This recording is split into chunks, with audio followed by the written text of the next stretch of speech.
Hello बच्चों, आज की क्लास में हम स्टार्ट करने वाले हैं 11th क्लास माइक्रो इकोनॉमिक्स का एक नया चैप्टर जिसका नाम है रेवेन्यू। रेवेन्यू चैप्टर बहुत ही ज़्यादा छोटा और सिंपल सा चैप्टर है। रेवेन्यू चैप्टर के अंदर हम थ्योरी के कुछ कंसेप्ट क्लियर करने वाले हैं और साथ में इसके ऊपर न्यूमेरिकल्स भी करने वाले हैं। तो बहुत ही सिंपल चैप्टर है, आज हम स्टार्ट करने वाले हैं। तो रेवेन्यू चैप्टर के अंदर सबसे पहले मैं आपको बताता हूँ, रेवेन्यू का सिंपल मतलब आप सभी बच्चों को पता ही होगा। किसी भी फर्म द्वारा अपने आर्टिकल को, अपने प्रोडक्ट को, अपनी कमोडिटी को बेचकर जो भी पैसा उसे रिसीव होता है उसको वो सिंपल रेवेन्यू कहती है।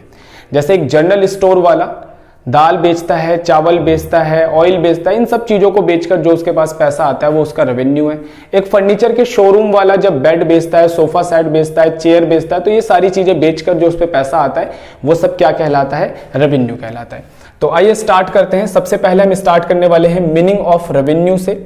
It refer to the amount receive, कह रहा है ये amount receive by the firm, firm जो भी पैसा रिसीव करती है sale of a given quantity of a commodity in the market. Market में फर्म अपनी कमोडिटी को बेचकर जो पैसा कमाती है या जो पैसा अर्न करती है उसको हम लोग सिंपल रेवेन्यू कहते हैं। कंसेप्ट ऑफ रेवेन्यू में यहां पर रेवेन्यू के 3 टर्म्स को समझना बहुत ज्यादा इंपॉर्टेंट है। पूरा चैप्टर, रेवेन्यू का पूरा चैप्टर इन्हीं 3 वर्ड्स के आगे पीछे कहीं ना कहीं घूमता रहता है। और वो वर्ड्स कौन कौन से हैं? पहला हमारा टोटल रेवेन्यू, दूसरा हमारा एवरेज रेवेन्यू और तीसरा हमारा मार्जिनल रेवेन्यू। तो टोटल रेवेन्यू को हम टीआर कहते हैं, एवरेज रेवेन्यू को हम शॉर्ट फॉर्म में एआर कहते हैं और मार्जिनल रेवेन्यू को हम सिंपल क्या कह देते हैं? एमआर कह देते हैं। सबसे पहले हम आ जाते हैं टोटल रेवेन्यू का मतलब क्या होता है। टोटल रेवेन्यू का सिंपल सा मतलब है, मान के चलो भाई एक फर्म है, एक फर्म 10 चेयर बेचती है, 10 चेयर बेचती है और 10 चेयर को बेचकर उसको 10,000 रुपए रिसीव होते हैं। 10,000 रुपए क्या होते हैं? रिसीव हो जाते हैं। तो ये उसका क्या है? टीआर है, यानी कि टोटल रेवेन्यू। टोटल रेवेन्यू का मतलब एक फर्म अपनी कमोडिटी को बेचकर जितना भी टोटल पैसा कमाती है उसको हम लोग क्या कहते हैं? Total revenue. फॉर एग्जांपल, अगर एक फर्नीचर के शोरूम के अंदर मैं जाता हूं, मैंने जाके बोला कि भाई आज पूरे दिन में कितने चेयर बिके, तो उन्होंने बोला कि भाई हमारे आज 10 चेयर बिके, तो पूरे दिन में 10 चेयर बेचकर 10,000 रुपए रिसीव हुए, तो वे उनका पूरे दिन का टोटल रेवेन्यू है। अब टोटल रेवेन्यू के यहां पर बच्चों 3 फॉर्मूले लिखे हुए हैं। टीआर का एक फॉर्मूला होता है P इंटू में Q, प्राइस इंटू में क्वांटिटी। मैं मानता हूं कि हर चेयर उन्होंने कितने रुपए में बेचा? 1,000 रुपए में बेचा। तो टीआर कैसे निकला होगा? टीआर निकला होगा भाई 10 चेयर उन्होंने बेचा इंटू में एक चेयर कितने रुपए का बेचा? 1,000 रुपए का। तो ये जो 1,000 है ये इसका प्राइस था और जो 10 था ये इसकी क्वांटिटी थी। फॉर्मूला क्या बनना? P इंटू में Q या Q इंटू में P, कुछ भी आप बोल सकते हो। तो P इंटू में Q फॉर्मूला बना। बाकी 2 फॉर्मूले और भी हैं। एक टीआर का फॉर्मूला AR इक्वल टू में Q, ये फॉर्मूला यहां से ड्राइव होता है क्योंकि जो ये AR का फॉर्मूला है इसका फॉर्मूला होता है टीआर अपॉन में आउटपुट या क्वांटिटी, इसी को हम क्वांटिटी भी कहते हैं। तो अगर हमें टीआर निकालना है तो ये इधर डिवाइड में है, इधर जाके इनटू हो जाता है। तो एआर इनटू में क्वांटिटी हमारा टीआर निकलता है। तो टीआर का फॉर्मूला यहां से भी निकल सकता है, एक फॉर्मूला बन सकता है। क्या फॉर्मूला बन सकता है? एआर इनटू में क्यू। तो यही फॉर्मूला मैंने यहां पे लिख दिया। एक और फॉर्मूला लिखा हुआ है टीआर का, समेशन एमआर। एमआर निकालने का फॉर्मूला होता है टीआर को हम क्या करते हैं? नीचे वाले में से ऊपर वाले को माइनस करते हुए जाते हैं। तो सिंपल, जब हमें टीआर निकालना होता है तो हम एमआर का समेशन करते हैं। जब एमआर निकालना है तो टीआर को माइनस करते हुए जाते हैं और जब हमें टीआर निकालना होता है तो हम एमआर को सम करते हुए जाते हैं। तो बस ये फॉर्मूला, एक फॉर्मूला यहां से निकलकर सामने आया और एक फॉर्मूला यहां से निकलकर सामने आया। तो इसके 3 फॉर्मूले हो गए। हालांकि जब मैं न्यूमेरिकल करवाऊंगा तो मैं इन फॉर्मूलों को दोबारा एक बार आपको फिर से रिवाइज करवा दूंगा। अब हम नेक्स्ट नंबर पे स्टार्ट करने वाले हैं बच्चों, टेबल एंड डायग्राम। अब देखो, टेबल और डायग्राम मैं आपको समझाने वाला हूं। अगर आपने यहां पर टेबल और डायग्राम को अच्छी तरीके से टीआर, एआर और एमआर की सीख ली तो आप इनके बीच में जो रिलेशन आते हैं, टीआर एमआर में क्या रिलेशन होता है, एआर एमआर में क्या रिलेशन होता है, या टीआर एआर में क्या रिलेशन होता है, तो इनके जो रिलेशंस होते हैं वो आपको अच्छी तरीके से समझ में आ जाएंगे। यानी अगली वीडियो आपके लिए काफी इजी हो जाएगी, आपको रटना नहीं पड़ेगा कुछ भी। तो सिंपल आप समझना, देखो यहां पर जो मैंने टेबल बनाया है वो 2 तरीके से बनाया है, एक परफेक्ट कंपटीशन, एक इम्परफेक्ट कंपटीशन। यहां पर भी आप टेबल देखोगे 2 तरीके से, परफेक्ट और इम्परफेक्ट कंपटीशन। यहां पर भी टेबल 2 तरीके से, परफेक्ट और इम्परफेक्ट। अब ये परफेक्ट और इम्परफेक्ट कंपटीशन क्या है? देखो, मार्केट ना 2 तरीके की होती है। जहां पर भी हम सामान ले जाकर बेचते हैं, जो मार्केट होती है वो 2 तरीके की होती है। एक होता है परफेक्ट कंपटीशन। अगर आप बच्चों ने मार्केट चैप्टर नहीं भी पढ़ा तो भी मैं पूरी कोशिश करूंगा आपको समझाने की। देखो मार्केट दो तरीके की होती है, एक होता है परफेक्ट कंपटीशन, एक होता है इम्परफेक्ट। परफेक्ट कंपटीशन के अंदर हम ये एज्यूम करते हैं कि इस मार्केट में कभी भी प्राइस चेंज नहीं होता, यानी ये एक ऐसी मार्केट होती है जिसमें आप कमोडिटी कितना ज्यादा बेचो या फिर कितना भी कम बेचो, प्राइस पर कोई फर्क नहीं पड़ता। इसलिए हम बोलते हैं परफेक्ट कंपटीशन मार्केट में प्राइस कांस्टेंट होता है। कांस्टेंट मतलब बिल्कुल फिक्स प्राइस होता है। और दूसरा होता है हमारा इम्परफेक्ट कंपटीशन। इम्परफेक्ट कंपटीशन क्या होता है, जिसके अंदर ना प्राइस चेंज होता रहता है। मान के चलो अगर एक सेलर ज्यादा सामान बेचना चाहता है तो उसको ना कुछ रेट कम करना पड़ेगा, तभी वो ज्यादा सामान बेच सकता है। तो ऐसी मार्केट को हम कहते हैं इम्परफेक्ट कंपटीशन मार्केट। अब इम्परफेक्ट कंपटीशन मार्केट जो होता है वो तीन तरीके का होता है, आप मार्केट वाले चैप्टर में पढ़ोगे, मोनोपोली, मोनोपोलिस्टिक और ओलिगोपोली। तो तीन तरीके की मार्केट होती है। तो कुल मिलाकर हमें इतना याद रखना है, परफेक्ट कंपटीशन और एक होता है इम्परफेक्ट। तो इम्परफेक्ट में फर्दर तीन तरीके की मार्केट आती है। तो फिलहाल मैं ऐसे समझा दे रहा हूं, परफेक्ट कंपटीशन, इस मार्केट में कभी भी प्राइस चेंज नहीं होता। और इम्परफेक्ट कंपटीशन, इसमें अगर आपको ज्यादा कमोडिटी बेचनी है तो आपको प्राइस चेंज करना पड़ता है। तो आपको दोनों ही मार्केट के अंदर टीआर, एआर, एमआर का टेबल भी आना चाहिए और डायग्राम भी पता होना चाहिए कि कैसा बनता है। तो हम लॉजिकली समझेंगे भी कि डायग्राम ऐसा क्यों बन रहा है। सबसे पहले आता हूं मैं परफेक्ट कंपटीशन। इस मार्केट में कभी भी प्राइस चेंज नहीं होता, चाहे आप कमोडिटी 1 बेचो, 100 बेचो, 200 बेचो, 300 बेचो। तो फिलहाल मैंने प्राइस यहां पे लिख दिया। अब मैंने यहां पर क्वांटिटी लिख दी 1 2 3 4, ठीक है।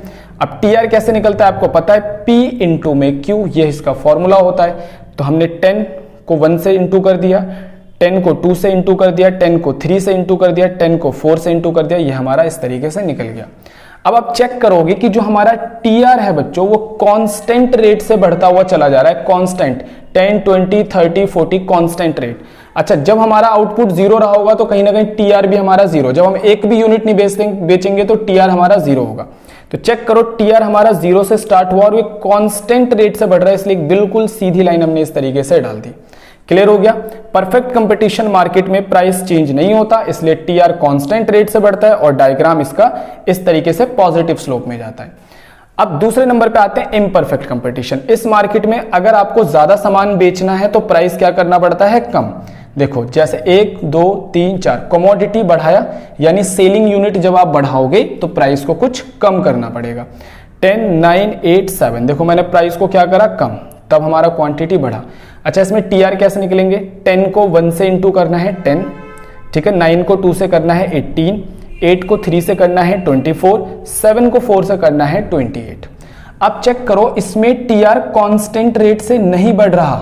पहले 10 बढ़ा, फिर 8 बढ़ा, फिर 6 बढ़ा और उसके बाद 4 बढ़ा, यानी कि बढ़ने की रफ्तार धीरे धीरे, और एक टाइम आएगा जिसके बाद टीआर ना गिरना शुरू हो जाएगा। तो याद रखना, इसमें टीआर कर्व ऐसे बनता है, पहले बढ़ा, फिर बढ़ने की रफ्तार कम हुई और फिर धीरे धीरे गिरना भी शुरू कर देता है।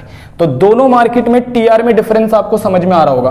परफेक्ट कंपटीशन में बिल्कुल सीधा जाता है, कांस्टेंट रेट से बढ़ता है, और इम्परफेक्ट कंपटीशन में सीधा नहीं जाता, सीधा जाके ऐसे मुड़ जाता है, यानी कर्व हो जाता है। ये टीआर कर्व हमारा कैसा बनेगा, परफेक्ट में, इम्परफेक्ट में। एग्जाम्पल, अब क्वेश्चन आ जाता है हमारा कि टीआर कर्व बनाना है ऐसी मार्केट में जिसके अंदर प्राइस कांस्टेंट होता है, तो परफेक्ट कंपटीशन बनेंगे। टीआर को आपको समझाना है ऐसी मार्केट के अंदर जिसके अंदर प्राइस फ्लेक्सिबल होता है, या फिर कमोडिटी को बढ़ाया जा सकता है जब हम प्राइस को कम करें, तो आपको इस मार्केट के अंदर डायग्राम और शेड्यूल बनाना है, ठीक है। तो याद रख लेना, डायग्राम शेड्यूल कैसे भी पूछा जा सकता है, आपका कंसेप्ट क्लियर है तो आप कर लोगे।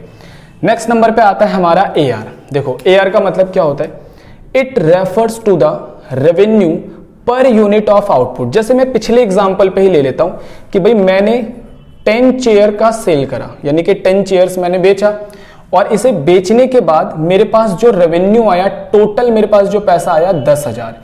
अगर मेरे को कोई बोलता है कि बताओ हर एक चेयर पर आपको कितने रुपए रिसीव हुए, तो मैं बोलूंगा जी टीआर डिवाइड बाय क्यू पूछ रहे हो आप, तो है ना, यानी कि टीआर हमारा कितना है 10,000 और क्यू हमारा कितना है, क्वांटिटी कितनी है 10, तो हर चेयर पे मुझे कितने रुपए रिसीव हुए 10,000, यानी कि ऑन एन एवरेज मैंने 1,000 रुपए में एक चेयर बेचा है। हो सकता है कि मैंने कम ज्यादा करके बेचा हूं, लेकिन 10 चेयर मैंने 10,000 में बेचा, तो इसका मतलब हर एक चेयर पे मुझे 1,000 रुपए रिसीव हो रहा है। अब यहां पर भी हम AR कर्व भी दो तरीके से बनाने वाले हैं, पहले परफेक्ट कंपटीशन में और दूसरा इम्परफेक्ट। आपको पता है परफेक्ट कंपटीशन में प्राइस चेंज नहीं होता है। देखो क्वांटिटी मैंने कितना ही बढ़ाया, प्राइस चेंज नहीं हुआ। आप पहले TR निकाल सकते हो, 10 इंटू करेंगे 20 इंटू करेंगे 30 इंटू करेंगे 40। AR कैसे निकलता है आपको पता ही है, AR का फॉर्मूला होता है TR डिवाइड बाय क्वांटिटी या फिर आउटपुट। तो 10 हम डिवाइड करेंगे 1 से, ये 10 आ गया आपका AR। 20 को 2 से डिवाइड करेंगे 10 आ गया, 30 को 3 से डिवाइड करेंगे हमारा 10 आ गया, 40 को 4 से डिवाइड करेंगे हमारा 10 आ गया। आप चेक कर सकते हो कि AR हमेशा कैसा है, सेम है। अच्छा AR जो है इसमें प्राइस के बराबर है, आप चेक करो, प्राइस हर बार 10 था और AR भी हमेशा हर बार क्या है 10, तो यहां पर AR बराबर प्राइस होता है। चेक करेंगे यहां पर परफेक्ट कंपटीशन में AR कर्व कैसा बनता है, parallel to x axis. Reason क्या है, क्वांटिटी कितना भी चेंज हो जाए कोई फर्क नहीं पड़ता, AR सेम रहता है। क्वांटिटी कितना भी चेंज हो जाए AR हर बार सेम रहता है, पैरेलल टू एक्स एक्सिस बनता है। इम्परफेक्ट कंपटीशन में समझ लेते हैं, देखो यहां पर प्राइस को कम कर कर ही क्वांटिटी ज्यादा बेचा जा सकता है। यानी ये एक ऐसी मार्केट है जिसमें जब आप क्वांटिटी ज्यादा बेचते हो तो कस्टमर आपसे प्राइस कम करवाता है। इस मार्केट में प्राइस फिक्स नहीं होता है। TR निकाल लेंगे, P इंटू में Q, यह आ गया 10, यह आ गया आपका 18, यह आ गया 24, यह आ गया आपका 28। AR कैसे निकालेंगे हम लोग, TR की मदद से निकालेंगे। TR divide by Q, 10 divide by 1 10 आ गया, 18 डिवाइड बाई 2 9 आ गया, 24 डिवाइड बाई 3 8 आ गया, 28 डिवाइड बाई 4 7 आ गया। आप यहां पर भी चेक कर सकते हो प्राइस और AR हमेशा कैसा है, सेम है। इसीलिए बच्चों इस मार्केट के अंदर मैंने हमेशा लिखा है कि यहां पर प्राइस और AR कैसा होता है, सेम होता है। कई बार क्वेश्चन भी पूछ लेता है क्या AR कर्व ही प्राइस कर्व होता है, तो हम लिखेंगे यस AR कर्व ही प्राइस कर्व होता है। आप एग्जांपल लिख सकते हो, देखो परफेक्ट कंपटीशन मार्केट में भी और इम्परफेक्ट कंपटीशन मार्केट में भी जब आप प्राइस ना चेंज करो तो भी AR और हमारा प्राइस बराबर होता है, प्राइस चेंज करते हैं तो भी हमारा AR और प्राइस हमेशा क्या होता है, बराबर होता है। आप समझने वाली बात क्या है, परफेक्ट कंपटीशन मार्केट में जो AR होता है वो पैरेलल टू एक्स एक्सिस होता है, लेकिन यहां पर आप चेक करो AR जैसे जैसे क्वांटिटी बढ़ती है, जैसे जैसे क्वांटिटी बढ़ती है हमारा AR लगातार गिरता है। लेकिन एक बात याद रखने वाली है, आप इसे कितना भी आगे बढ़ा लो AR कभी नेगेटिव नहीं होगा। इसलिए चेक करो मैंने AR ऐसे बनाया, लेकिन मैं AR को और आगे नहीं ले जा रहा, वरना आगे ले जाकर नेगेटिव हो जाएगा। नेगेटिव कभी नहीं करना है AR को, AR गिरता है पर नेगेटिव कभी नहीं होता है, ठीक है। नेक्स्ट समझने वाले बच्चों हम लोग मार्जिनल रेवेन्यू। तो मार्जिनल रेवेन्यू के अंदर भी सेम इसी तरीके से हमें डायग्राम, शेड्यूल, सारी चीजें सीखनी है। कह रहे कि it is the additional revenue generated from the sale of additional unit of output. इसे हम लोग क्या कहते हैं, मार्जिन रेवेन्यू। मार्जिन रेवेन्यू का सिंपल मतलब अभी मैं आपको समझाता हूं। भाई मैंने एक चेयर बेचा तो 1000 रुपए में, बंदा कह रहा है कि भाई सर मैं 2 चेयर खरीदना चाहता हूं। मैंने बोला 2 चेयर खरीदोगे तो मैं 1800 में बेच दूंगा। यानी कि एक एडिशनल चेयर को बेचने पर मेरे पास कितने एडिशनल रुपीज आए, 800 रुपए। इसे हम लोग क्या कहते हैं, मार्जिन रेवेन्यू। मार्जिन रेवेन्यू का मतलब होता है एक एडिशनल यूनिट को बेचने से कितना एक्स्ट्रा पैसा आपको रिसीव हो रहा है, इसे हम क्या कहते हैं, marginal revenue. It is the additional revenue, additional कितना बढ़ गया, generated from the sale of additional unit of output. Formula क्या है, TRN माइनस TRN माइनस 1। ठीक है, इसे कैसे निकालते हैं, TR की नीचे वाली टर्म में से ऊपर वाली टर्म को माइनस करते हैं तो हमारा मिल जाता है। ठीक है, अब आ जाते हैं जरा हम यहाँ पे। पर देखो 2 तरीके की मार्केट है, मैंने आपको बताया था, परफेक्ट कंपटीशन, इम्परफेक्ट। परफेक्ट में रेट चेंज नहीं होता, इम्परफेक्ट में रेट चेंज हो जाता है। परफेक्ट में देखो प्राइस हर बार कैसा है, सेम है, क्वांटिटी 1 2 3 4। ठीक है, ये क्या हो रहा है, हमारा क्वांटिटी धीरे धीरे बढ़ता जा रहा है। TR निकालते हैं, फॉर्मूला पता है आपको, P इंटू में Q, इंटू कर दिया हमने इस तरीके से, ये हमारा क्या निकल गया, TR। अब आ जाते हैं हम लोग MR पे। MR कैसे निकलता है, देखो पहले का रहेगा सेम, पहले का सेम है।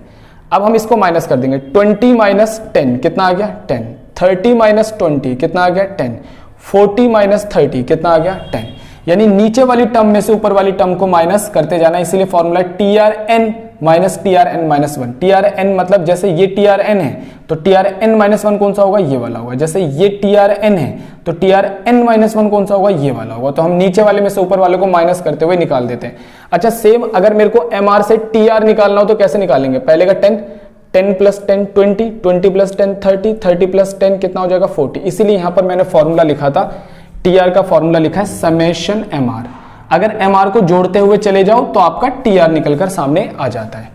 चेक करो यहां पर कि एमआर कभी भी चेंज नहीं होता है, इसलिए चेक करो एमआर मैंने पैरेलल टू एक्स एक्सिस। अच्छा, इस मार्केट में एमआर आप देखोगे, एमआर हमारा बराबर होता है किसके? प्राइस के, और प्राइस हमेशा किसके बराबर होता है? एआर के। एमआर इसमें बोल सकता हूं मैं, एमआर बराबर प्राइस बराबर एआर होता है इस मार्केट के अंदर। अब आ जाते हैं हम इम्परफेक्ट कंपटीशन। इसमें पता है आपको, प्राइस कम करते हैं तभी क्वांटिटी ज्यादा बिकती है।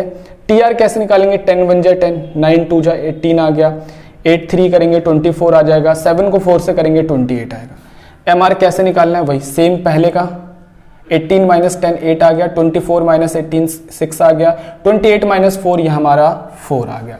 तो आप चेक कर सकते हो यहां पर एमआर हमारा क्या होता चला जाता है? गिरता चला जाता है। अगर आप इसे आगे बढ़ाओगे तो एमआर नेगेटिव भी हो जाएगा, चेक कर सकते हो आप इसे निकालकर। इसलिए एमआर देखो बच्चों मैंने नेगेटिव ले गया। एआर और एमआर में एक ही फर्क है, चेक कर लो। यहां पर एआर कम तो होता है लेकिन नेगेटिव नहीं जाता। इम्परफेक्ट कंपटीशन में एआर नेगेटिव नहीं जाता, ठीक है। वैसे तो एआर कभी नेगेटिव नहीं होता, लेकिन इसमें एआर गिरता है, नेगेटिव नहीं होता। इसके अंदर देखो एआर गिरता है, सॉरी एमआर गिरता है और नेगेटिव हो जाता है, ठीक है। दोनों में डिफरेंस भी है।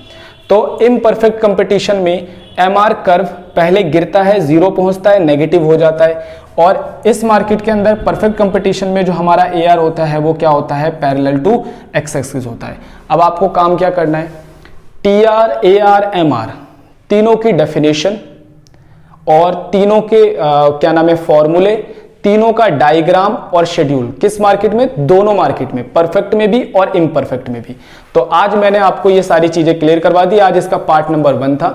अगले पार्ट के अंदर मैं इस चैप्टर के ऊपर रिलेशंस करवाऊंगा, नेक्स्ट पार्ट में मैं इसके ऊपर न्यूमेरिकल करवाऊंगा, फिर ये चैप्टर हमारा खत्म हो जाएगा।